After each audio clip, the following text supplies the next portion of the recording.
देखिए एसीएस साहब जो कार्य कर रहे हैं, अगर वो सुधारात्मक करेंगे तो निश्चित रूप से उसके फल अच्छे होंगे। लेकिन अभी जो कार्य हो रहा है वो सुधारात्मक कम और टॉर्चर वाला ज्यादा है। एक शिक्षक जो हेडमास्टर है वो सब्जी लाने गए थे।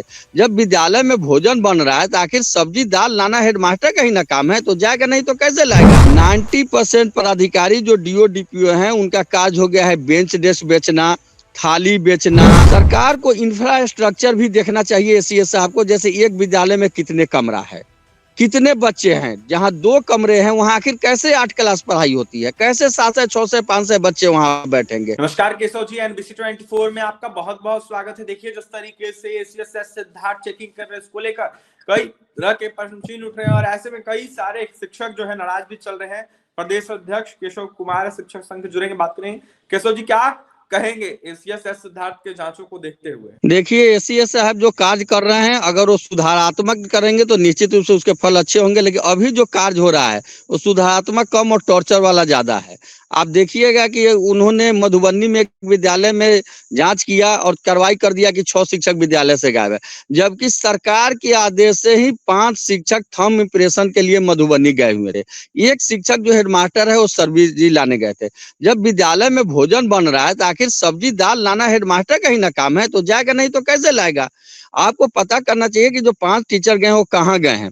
उन्होंने एक अच्छा काम किया है कि उसके लिए पदाधिकारी को भी जिम्मेवार ठहराया और डीओ से शौकत पूछा, क्योंकि आज बिहार में 90% पदाधिकारी जो डीओ डीपीओ हैं उनका कार्य हो गया है बेंच डेस्क बेचना, थाली बेचना, घर बनवा करके उसमें कमीशन लेना। जो मूलभूत शिक्षकों का कार्य है वो नहीं हो रहा है, शिक्षक परेशान है। यहाँ तक कि जो हाई कोर्ट का डिसीजन लेकर के, कोर्ट का डिसीजन लेकर के जो बुजुर्ग लोग 70 साल 80 साल के आ रहे हैं उनको भी दौड़ाया जा रहा है, उनसे भी पैसा वसूली हो रहा है, उनका भी कार्य नहीं हो रहा है सिवाय बेंच डेस्क बेचने के।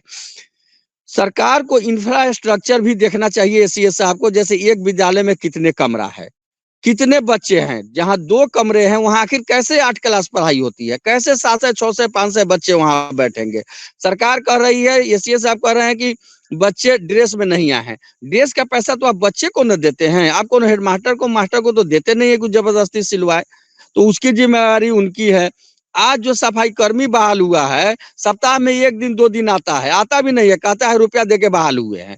कहीं भी आप सफाई का जांच करवा लीजिए। जब वो वीडियो कॉल करते हैं तो सबसे पहले उन्हें विद्यालय का भवन देखना चाहिए, फिर विद्यालय का इंफ्रास्ट्रक्चर देखना चाहिए कि कितने उसमें बेंच डेस्क है, फिर वहाँ के साफ सफाई देखना चाहिए, फिर उसका रंगाई पोचारा जो देख रहे हैं वो हेडमास्टर मास्टर का काम नहीं है, वो काम है उनके जेई करवा रहे हैं। अब विभिन्न सारा जो एजेंसी है वो करवा रहा है, तो उस पर कार्रवाई हो और हर महीने बल्कि हर सप्ताह उनके बीओ डीओ डीपीओ जांच करने जा रहे हैं। वो क्या जांच कर रहे हैं जब सब गड़बड़ है तो? इसलिए जहां भी है अगर कुछ कमी है तो तमाम पदाधिकारियों पर कार्रवाई हो, तब उसमें सुधार होगा। आप जबरदस्ती सुबह फोटो भेजिए, शाम फोटो भेजिए, 3 बार थंब इम्प्रेशन कीजिए, इससे न तो सुधार हुआ है न सुधार होगा। डंडा के चोट पर शिक्षा को कभी नहीं सुधार किया जा सकता है। शिक्षा में सुधार तभी होगी शिक्षा में जब शिक्षकों को मान सम्मान दीजिएगा और शिक्षकों को सही दिशा में शिक्षा को ले जाएगा। ये जी, डंडा की चोट पर कौन कार्रवाई कर रहा है, कौन कार्य कर रहा है? इशारा किसके तरफ है आपका? नहीं इशारा नहीं, हमारा इशारा किसी व्यक्ति से नहीं होता है, हमारा मतलब तो सरकार से है ना। आज इतना ना अफसरशाही हावी है, आप किसी भी डीओ ऑफिस, आप में अगर दम है एसीएस साहब तो एक बार आप किसी डीओ ऑफिस में या डीपीओ ऑफिस में डायरेक्ट अपना अथी करके देख न लीजिए, वहां वीडियो कॉलिंग कीजिए और दिखाइए कि सारा कुर्सी पर कौन कौन लोग बैठे हुए हैं और क्या काम हो रहा है।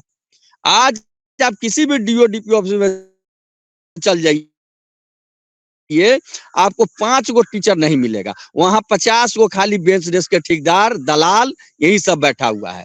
मैं तो बार बार कह रहा हूँ, साल जिनको प्रवरण वेतनमान नहीं मिला है,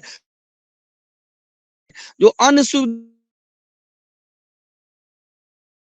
नहीं मिला है, कोर्ट से लेकर आसान है, शिक्षा का मातृत्व अवकाश, मेडिकल का पैसा, रुग्ण अवकाश का समय नहीं मिल रहा है, कहा जा रहा है इसका अलॉटमेंट नहीं है, उसको दोहराया जा रहा है, क्योंकि एकमात्र कार्य उन लोगों को रह गया है सिर्फ बेंच डेस्क बेचना और थाली बेचना और जो प्रीपैड अथी बन रहा है रूम, उसका पैसा वसूलना। इसमें सुधार कीजिए ना, आप सिस्टम में सुधार कीजिए, आप जोर जबरदस्ती करके नहीं शिक्षा में सुधार कर सकते हैं।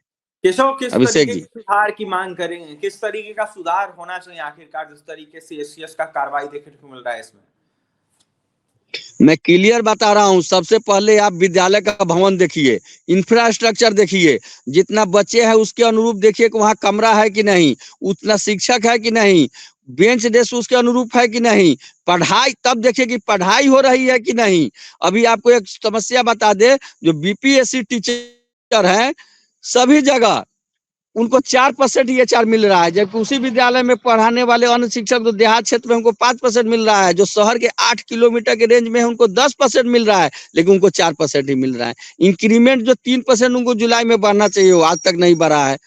जो हमारे महज 8,000 के महीना पर अनुदेशक है उनको हर साल 200 रुपया बढ़ना है, आज 2 साल हो गया उनको नहीं बढ़ा है। तो इस तरह की समस्या के आप समाधान करने रहे, आप सिर्फ फोटो दिखाइए, चेहरा दिखाइए, रंग दिखाइए, रूप दिखाइए, उससे समाधान नहीं होगा शिक्षा का।